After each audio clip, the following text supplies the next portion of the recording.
He let me live." The words choked out with blood. Dutch looked up from his eggs. One man, crawling, barely, back from the Cotton Club. 11 others, gone. But it wasn't the carnage that froze Dutch Schultz. It was the message. They had no idea. Bumpy Johnson wasn't just some corner boy. He was playing a different game. A long game. They thought they were teaching him a lesson in that basement. Brutality. Fear. Instead, he was teaching them. And the punchline? A single playing card, delivered with a promise. Harlem ain't for sale. Not now. Not ever. What they didn't know? Bumpy wasn't just fighting for turf. He was fighting for something deeper. Something they couldn't understand. And that quiet kindness? It would be their undoing. But what Dutch didn't know, Bumpy Johnson didn't play by anybody's rules. 90 minutes later, only one of those 12 men walked out alive. And he delivered a message that made Dutch Schultz, the man who killed over 40 people, go pale. This is the story of the night Bumpy Johnson became untouchable.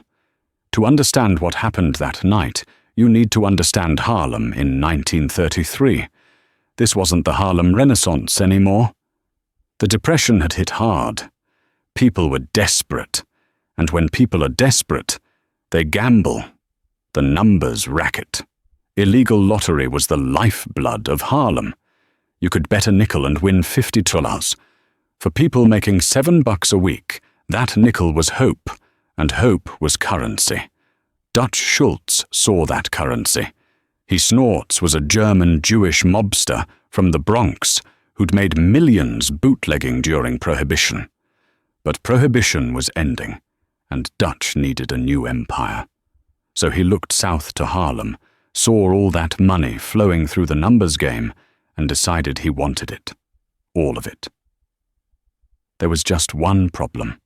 Harlem already had kings.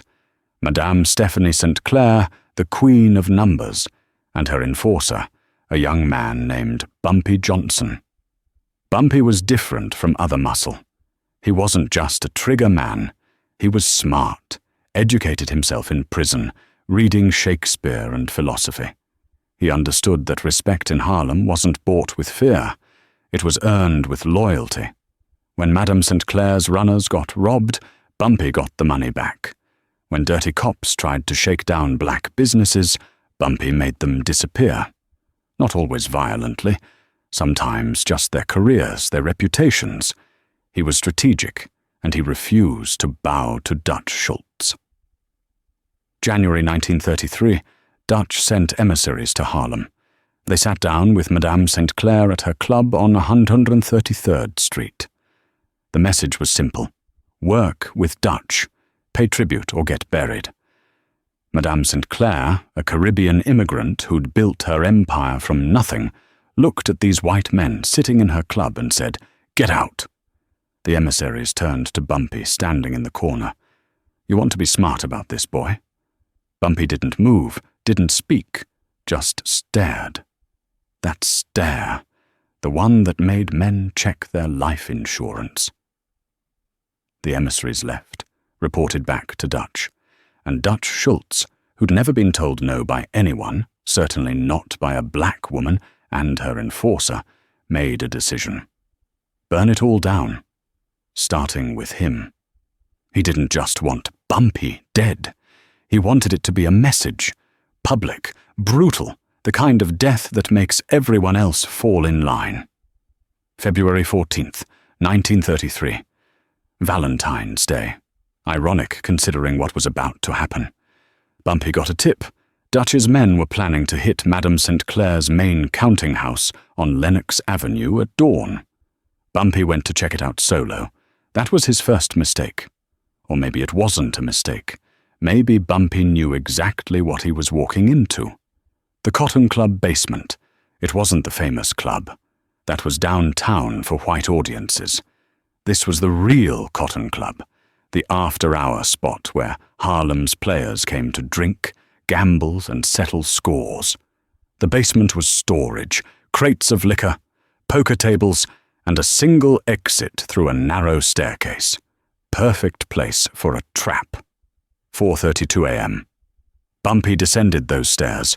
The room was dark except for one light bulb swinging from the ceiling. And then he heard it. The sound of safeties clicking off. 12 guns. 12 men stepping out of the shadows. Tommy, the executioner. Vento stepped forward. Tommy had killed 16 men. Always close range. Always looked them in the eye. He smiled. Dutch sends his regards. Bumpy stood there, hands at his sides, face calm. He looked around the room slowly, counting 12. He looked back at Tommy. That all he sent? Tommy's smile faded. See, that's the thing about Bumpy Johnson that people didn't understand. He didn't posture, didn't bluff. If he said something, he meant it. And standing there outnumbered 12-1, asking if that was all they sent, that wasn't bravado. That was calculation. You got about 5 seconds to beg, Tommy said, raising his gun. Bumpy tilted his head slightly. You're making a mistake. What mistake? You're about to be dead. The mistake, Bumpy said slowly, is thinking I came here alone. 12 guns stayed trained on him. But now there was hesitation, doubt. Tommy glanced at the stairs. Nothing. Looked back at Bumpy. You're bluffing. Bumpy smiled for the first time, then shoot. Nobody shot. Because here's what Dutch Schultz's men didn't know. Bumpy Johnson had been fighting since he was 10 years old, Charleston, South Carolina, before he moved to Harlem. Street fights, prison riots, wars over territory. He'd learned something that most men never learned. Violence has a rhythm, and right now, standing in that basement, Bumpy controlled the rhythm. Tommy's finger tightened on the trigger. Last chance. Bumpy moved. What happened next? Nobody could fully explain afterward.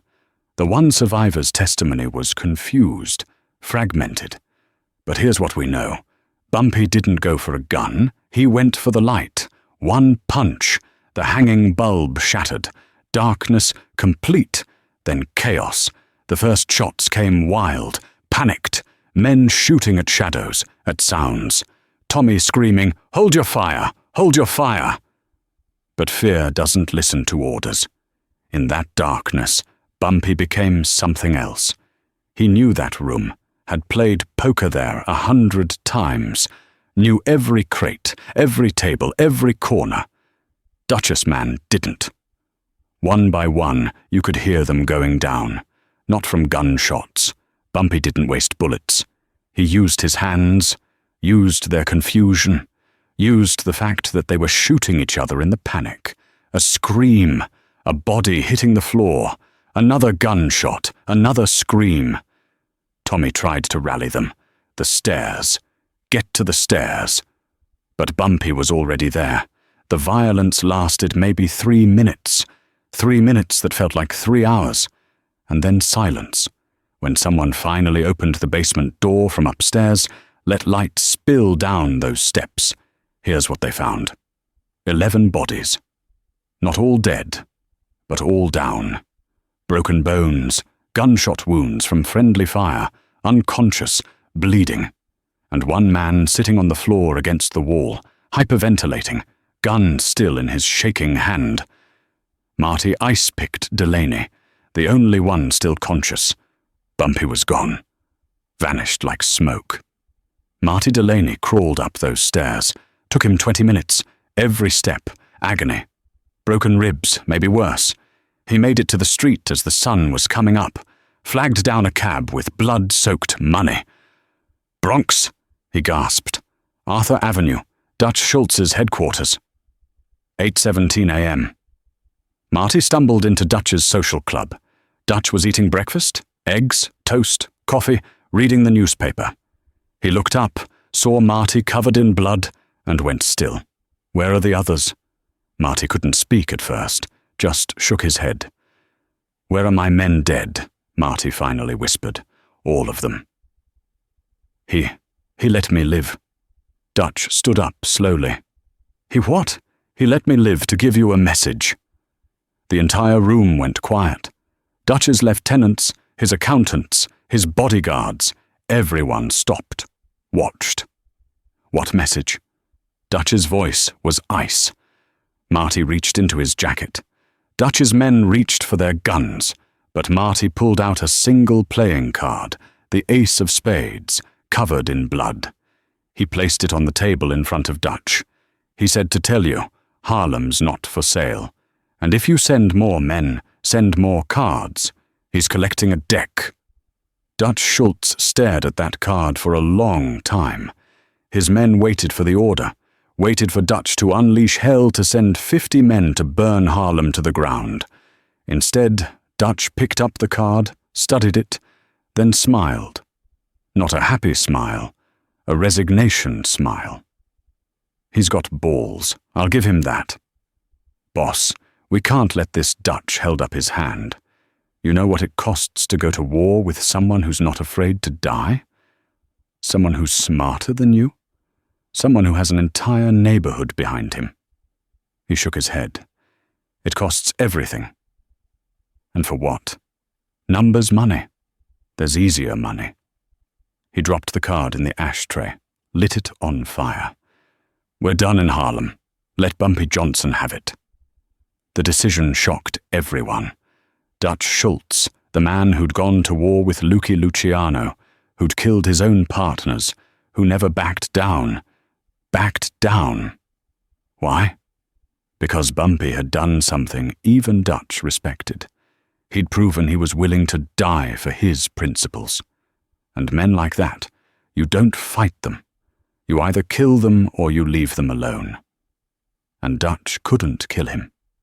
Years later, in the 1970s, a reporter tracked down one of the Cotton Club's old employees, asked him what really happened that night. The old man smiled. You want the truth? Bumpy wasn't alone. What? He had 4 guys upstairs the whole time.